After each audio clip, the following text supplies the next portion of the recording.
வணக்கம், welcome to Chitra Murali's kitchen. இன்னைக்கு வந்து மார்கழி 22. நம்ம இன்னைக்கு என்ன பார்க்க போறோம் அப்படின்னு பார்த்தீங்கன்னா, நான் வந்து அவல் கேசரி பண்ண போறோம். ஸோ அதுதான் இப்போ உங்க கூட ஷேர் பண்ணிக்க போறோம். அதுக்கப்புறமா வந்து வெஜிடபிள் பிரியாணி பண்ண போறோம். ஃபர்ஸ்ட் வந்து அவல் கேசரி ரெடி பண்ணிடலாம் நாம. அதுக்கு வந்து 1 கப் அவல் எடுத்து நல்லா வாஷ் பண்ணிட்டு தண்ணி எல்லாம் வடிய விட்டு ரெடியா எடுத்து வச்சிருக்கேன். பாருங்க, இதுக்கு வந்து ஒரு 3/4 கப்பு வெல்லம், ஒரு 3/4 கப்பு வந்து கல்கண்டு எடுத்துக்கலாம். ஸ்வீட் வந்து உங்களுக்கு தகுந்த மாதிரி பார்த்து கூட்டி குறைச்சி பார்த்து போட்டுக்கலாம். இப்போ ஃபர்ஸ்ட் வந்து நெய் சேர்த்துக்கலாம்.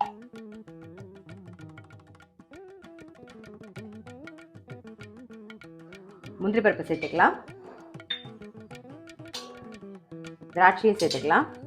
முந்திரி திராட்சை வறுபட்டுருக்கு, எடுத்துடலாம்.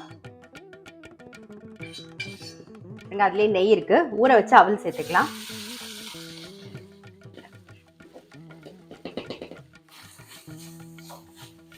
லைட்டாக அவலை வந்து அந்த நெய்யில் பெரட்டிட்டு கொஞ்சம் தண்ணி விட்டு மூடி வச்சுருவோம். நான் வெந்நீர் சேர்க்குறேன்.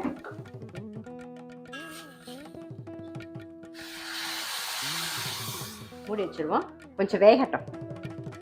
அவலில் வந்து தண்ணி விட்டு எதுக்கு வேக வச்சுக்கிறோம் அப்படின்னு பார்த்தீங்கன்னா, நம்ம வந்து வெல்லம்லாம் சேர்க்கும் போது வந்து கொஞ்சம் நெத்து ஆகிடும். இப்போ இதை கொஞ்சம் வெந்தாதான் வந்து குழஞ்சி வரும்போது நல்லாயிருக்கும். அதுக்காக தான் வந்து கொஞ்சம் வேக வச்சுக்கிறோம். முன்னாடி ஒரு நிமிஷத்துக்கு மேலே ஆயிருக்கும் பாருங்க. சரிதா?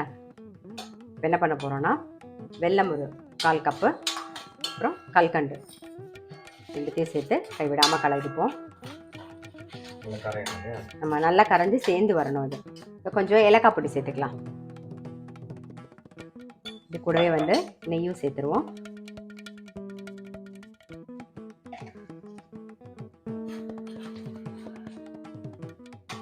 பாருங்க, நம்ம கொஞ்சம் தண்ணி விட்டு அவல் வேக வச்சிருந்தோம். நல்லா குழையாமையும் வெந்திருக்கு. வெல்லம் போட்டோடனே பாருங்க, அந்த டெக்ஸ்டர் பார்த்தாலே தெரியும், ரொம்ப நல்லா இருக்கும். ஸோ இது இந்த ஹீட்லேயே வந்து அது இறுகிக்கும். ஸோ நான் ஆஃப் பண்ணிடுறேன். முந்திரி வறுத்து வச்சிருக்க முந்திரி திராட்சையை சேர்த்துருவோம். அவ்வளோதான், நம்மளுடைய அவல் கேசரி ரெடி. நம்மளுடைய அவல் கேசரி ரெடி. இது இந்த மாதிரி அவல் கேசரி வந்து கல்கண்டும் வெல்லமும் போட்டு சேர்ந்து ட்ரை பண்ணல அப்படின்னா கண்டிப்பாக ட்ரை பண்ணி பாருங்க, ரொம்ப ரொம்ப டேஸ்டாக இருக்கும். இப்போ அடுத்தது நம்ம என்ன பார்க்க போறோம்னா, பிரியாணி, அதாவது வெஜிடபிள் பிரியாணி எப்படி பண்றதுன்னு தான் பார்க்க போறோம். இப்போ நெக்ஸ்ட் பிரியாணிக்கு வந்து கடாயில் எண்ணெய் விட்டுருக்கோம். இப்போ ஒரே 1 ஸ்பூன் நெய் விட்டுக்கிறேன். இதில் வந்து ஃபர்ஸ்ட் பிரெட்டை வந்து பொரிச்சு எடுத்துடலாம். பிரெட் எடுத்துடலாம்.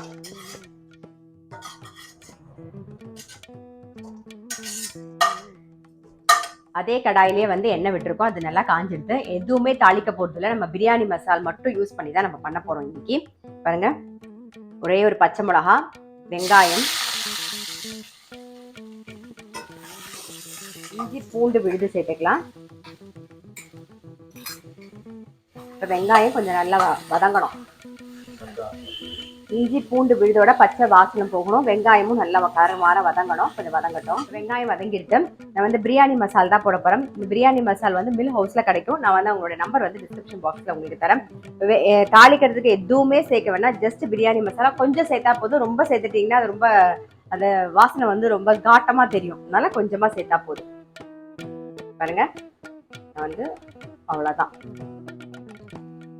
இந்த பிரியாணி மசால் வந்து கொஞ்சம் போட்டாலே போதும், நல்ல வாசனையா இருக்கும். நான் வந்து 1 கப்பு 200 கிராம், அதாவது 1 கப்பு அரிசிக்கு வந்து இவ்வளோதான் சேர்த்திருக்கேன். கொஞ்சமா ஒரு அரை டீஸ்பூன் தான் சேர்த்திருக்கேன். நீங்க அந்த மாதிரி சேர்த்தீங்கனாலே போதும், நல்ல வாசனையா இருக்கும். இது கூட வந்து கொஞ்சம் புதினாவும் சேர்த்துக்கலாம். புதினா, கொஞ்சம் கொத்தமல்லி, காய்கறிலாம் போட்டு ஒரு வதக்கியாச்சு. இப்போ என்னென்ன சேர்த்தேங்கிறத சொல்கிறேன். 2 தக்காளி சேர்த்துட்டு தேவையான உப்பையும் போட்டு நல்லா வதக்கிட்டோம். அதுக்கப்புறமா வந்து தயிர் ஒரு டேபிள் ஸ்பூன் சேர்த்து அதையும் நல்லா மிக்ஸ் பண்ணிட்டு, ஒரு காரத்துக்கு தகுந்த மாதிரி வரமிளகா பொடி கொஞ்சம் சேர்த்து அதையும் மிக்ஸ் பண்ணி காயெல்லாம் சேர்த்து ஒரு கலரி நல்லா வதங்கிருக்கு. இப்போ பாருங்க, லைட்டாக எண்ணெய் பிரிஞ்சு வர அளவுக்கு நல்லா வதக்கியாச்சு. புதினா கொத்தமல்லி எல்லாமே வந்து சேர்த்துக்கிறோம் நாம. இப்பயும் மிச்சம் இருக்கிற புதினா கொத்தமல்லி எல்லாமே சேர்த்துடுறேன் நான். காய்கறிலாம் போட்டு ஒரு வதக்கியாச்சு. இப்போ என்னென்ன சேர்த்தேங்கிறத சொல்கிறேன். 2 தக்காளி சேர்த்துட்டு தேவையான உப்பையும் போட்டு நல்லா வதக்கிட்டோம். அதுக்கப்புறமா வந்து தயிர் ஒரு டேபிள் ஸ்பூன் சேர்த்து அதையும் நல்லா மிக்ஸ் பண்ணிட்டு, ஒரு காரத்துக்கு தகுந்த மாதிரி வரமிளகா பொடி கொஞ்சம் சேர்த்து அதையும் மிக்ஸ் பண்ணி காயெல்லாம் சேர்த்து ஒரு கலரி நல்லா வதங்கிருக்கு. இப்போ பாருங்க, லைட்டாக எண்ணெய் பிரிஞ்சு வர அளவுக்கு நல்லா வதக்கியாச்சு. புதினா கொத்தமல்லி எல்லாமே வந்து சேர்த்துக்கிறோம் நாம. இப்பயும் மிச்சம் இருக்கிற புதினா கொத்தமல்லி எல்லாமே சேர்த்துடுறேன் நான். வந்து 1 கப்புக்கு வந்து நான் 1.5 கப்பு தண்ணி விட போறேன். ஏன்னா நம்ம தக்காளியும் சேர்த்திருக்கோம், தயிரும் சேர்த்திருக்கோம். ஸோ அதுலயும் கொஞ்சம் தண்ணி விடுமா, அதனால வந்து நான் 1 கப் அரிசிக்கு 1.5 கப்பு தண்ணி சேர்க்கிறேன். உப்பு ஆல்ரெடி போட்டிருக்கோம். ஸோ உப்பு கரெக்டாக இருக்கும். வேணும்னா நம்ம வந்து இந்த டைமில் நீங்கள் வந்து செக் பண்ணி பார்த்துட்டு உப்பு சேர்த்துக்கலாம். நல்லா ஒரு கொதி வரட்டும். நல்லா கொதிச்செடுத்து இப்போ அரிசி வந்து நல்லா ஒரு 20 நிமிஷம் ஊற வச்சு எடுத்து வச்சுருக்கேன். இப்போ அதை சேர்த்துக்கலாம். சீரக சம்பா அரிசி தான் நம்ம சேர்த்துருக்கோம். அவ்வளோதான் பாருங்க, சீரக சம்பா அரிசி தான் சேர்த்துருக்கோம். எப்பயுமே வந்து அதை ஒரு 20 நிமிஷம் ஊற வச்சுட்டு அதுக்கப்புறமா நீங்கள் வந்து நான் சொன்ன மாதிரி வேக வச்சிங்கன்னா பர்ஃபெக்டாக இருக்கும். இப்போ மூடி வச்சுட்டு சிம்ல வச்சிருவோம். வேகட்டும். வேகிற வரைக்கும் வெயிட் பண்ணலாம். பாருங்க, அரிசி 3/4 பாகம் வெந்திருக்கும். இப்போ வந்து சரிதா? இப்போ என்ன பண்ண போறோம்னா இந்த பிரெட்டை வந்து போட்டு ஒரு மிக்ஸ் பண்ணிட்டு மூடி வச்சிடலாம்.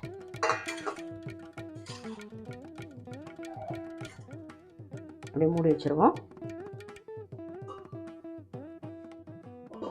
வெந்திருத்தான்னு பார்த்துடலாம். பாருங்க, ஆஃப் பண்ணிட்டு மேலாக ஒரே ஒரு ஸ்பூன் நெய் விட்டுருவோம். அவ்வளோதான், நம்மளுடைய biryani ready. Vegetable biryani ready. நம்மளுடைய வெஜிடபிள் பிரியாணி ரெடி. நான் வந்து இன்னைக்கு மசாலாலாம் எதுவுமே தாளிக்காமல் இந்த பிரியாணி மசாலா தான் பண்ணேன். நல்லா வாசனையாக நல்லா டேஸ்ட்டாக இருக்குது. ஸோ கண்டிப்பாக நீங்களும் ட்ரை பண்ணி பாருங்கள். பிரியாணி மசாலோட நம்பர் வந்து மில் ஹவுஸில் கிடைக்குது. நான் உங்கள் நம்பர் வந்து டிஸ்கிரிப்ஷன் பாக்ஸில் உங்களுக்கு கொடுத்துட்றேன். ஸோ இன்னைக்கு ரெசிபி பார்த்துருப்பீங்க. கண்டிப்பாக உங்களுக்கு பிடிச்சிருக்கும். ட்ரை பண்ணி பாருங்கள். நான் அடுத்த வீடியோவில் சந்திக்கிறேன்.